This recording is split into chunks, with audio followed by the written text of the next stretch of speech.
नमस्कार आदाब, मैं हूँ राव अकरम और आप देख रहे हैं मेरा हिंदी यूट्यूब चैनल। साथियों, वीडियो शुरू करने से पहले आप लोगों से मेरी गुजारिश है कि मेरे इस चैनल को आप लोग सब्सक्राइब कर दें और साथ में बेल आइकन की घंटी को दबाना ना भूलें। तो चलिए आज हम बात करेंगे कि क्या ग्राम पंचायत के अंदर पट्टा ग्राम प्रधान का कोई रिश्तेदार या ग्राम प्रधान की पुत्री या फिर ग्राम प्रधान का कोई भाई ले सकता है या नहीं ले सकता है। तो चलिए आज इसी पर ही चर्चा करेंगे और विस्तार से जानकारी करेंगे, क्योंकि गांव के अंदर अधिकतर ऐसे मामले होते हैं जहां पर यह देखा जाता है कि ग्राम प्रधान के रिश्तेदार या फिर उसके परिवार के लोगों के पास ऐसी भूमि के पट्टे होते हैं जो कि ना होने चाहिए। ऐसा मामला अगर होता है तो ग्राम प्रधान को जेल तक भी हो सकती है। तो चलिए जानकारी विस्तार से लेते हैं और किस प्रकार से जानकारी करते हैं कि भू प्रबंधक समिति के किसी भी अध्यक्ष को इस प्रकार की भूमि में उसका हित नहीं होना चाहिए। तो चलिए वीडियो शुरू करते हैं और जानकारी विस्तार से लेते हैं। साथियों, पद धारक द्वारा हित अर्जित नहीं किया जाना, यानी कि अगर आपके ग्राम प्रधान हैं और भू प्रबंधक समिति का कोई भी सदस्य है तो वह उस भू आवंटन के अंदर अपना भाग अर्जित नहीं कर सकता, यानी कि उस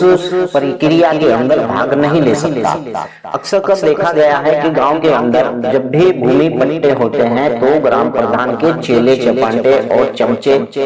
एक दूसरे के साथ मिलकर और वहां पर यानी कि पट्टा लेने की कोशिश करते हैं, लेकिन वह गलत है। इस प्रकार के जो परिवार के सदस्य हैं ग्राम प्रधान के, उन्हें पट्टा नहीं दिया जा सकता, क्योंकि यह कानूनन प्रक्रिया के खिलाफ है और ग्राम प्रधान या फिर भू प्रबंधक समिति का ऐसा कोई भी सदस्य उस पट्टे के अंदर भाग नहीं ले सकता जहां पर पट्टा आवंटन होता है। साथियों, समय किसी सदस्य या फिर पदधारक द्वारा कोई हित अर्जित नहीं किया जाएगा, वह अपने संबंधियों द्वारा हित अर्जित किया जाना प्रतिष्ठित नहीं करती। यानी कि ग्राम प्रधान के भाई और उसकी पत्नी के पक्ष में पट्टा इस बात का कोई साक्ष्य नहीं है कि वह समय ग्राम प्रधान के लाभ के लिए था। और साथियों, इस प्रकार से अगर कोई व्यक्ति लेता भी है तो वह प्रक्रिया निरस्त हो जाएगी, क्योंकि ग्राम प्रधान भी आवंटन के अंदर अगर भाग लेता है तो इस प्रकार से उन लोगों को पट्टे नहीं मिलेंगे जो लोग पात्र व्यक्ति होते हैं। धारा 28 के उल्लंघन का पट्टाकर्ता और पट्टाधारक का एक ही व्यक्ति का होना, यानी कि जब किसी ग्राम प्रधान ने किसी भी विद्यालय या प्रबंधक या भी हो, यानी कि या तो वो ग्राम प्रधान हो या फिर विद्यालय का प्रबंधक हो,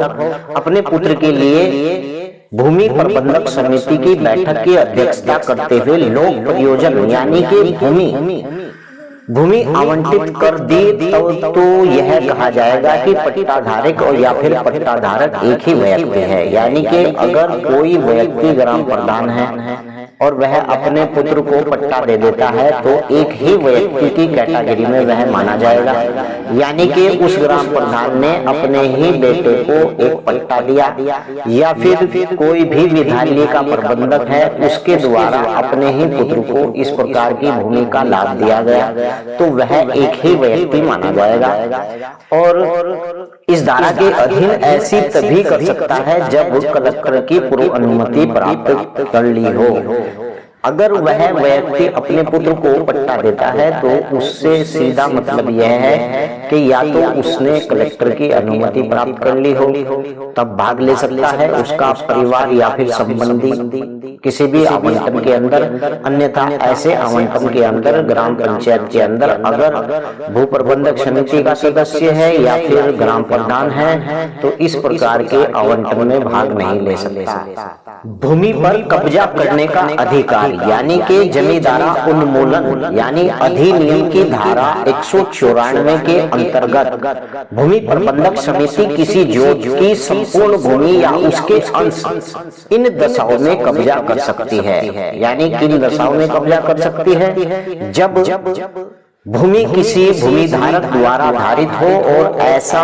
भूमिधर किसी भी उत्तराधिकारी विहीन और वसीयत के बिना किए मर जाए। यानी कि अगर कोई व्यक्ति है और वह मर जाता है और उसका कोई भी उत्तराधिकारी नहीं होता है तो इस आधार पर भू प्रबंधक समिति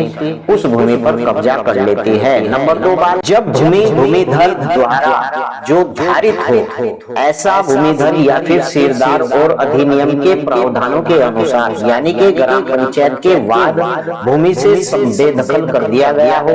या फिर नंबर 3 बार, जब भूमि असंक्रमण अधिकार वाले भूमिधर द्वारा धारित हो और ऐसी भूमि की धारा 186 के अंतर्गत पर्याप्त घोषित कर दिया हो, या फिर असंक्रमणीय अधिकार वाले भूमिधर द्वारा धारा 183 के अंतर्गत समर्पण कर दी गई हो, और नंबर 4 ऐसी भूमि के ऊपर कब्जा जब धारा 132 में वर्णित वर्गों को भूमि के जो आसानी बेदखल हो गया हो, ऐसी भूमि उसका हित समाप्त हो जाएगा और ऐसी भूमि के ऊपर कब्जा करने का भू प्रबंधक समिति को अधिकार होता है। आशा करता हूं कि आज आपको मैंने बताया कि ग्राम प्रधान या फिर ग्राम पंचायत का कोई भी सदस्य किसी भी भूमि या आवंटन के अंदर भाग नहीं ले सकता। और दूसरी बात मैंने आपको बताई कि ऐसी भूमि के ऊपर ग्राम पंचायत कब्जा ले सकती है, जिस प्रकार से मैंने आपको बताया कि इस प्रकार की 4 कैटेगरी अगर है तो उस व्यक्ति की भूमि पर भू प्रबंधक समिति कब्जा ले सकती है। आशा करता हूं कि आपको यह वीडियो अच्छी लगेगी। अगली वीडियो के लिए फिर जल्द हाजिर होता हूं। जय हिंद, जय भारत, खुदा हाफिज।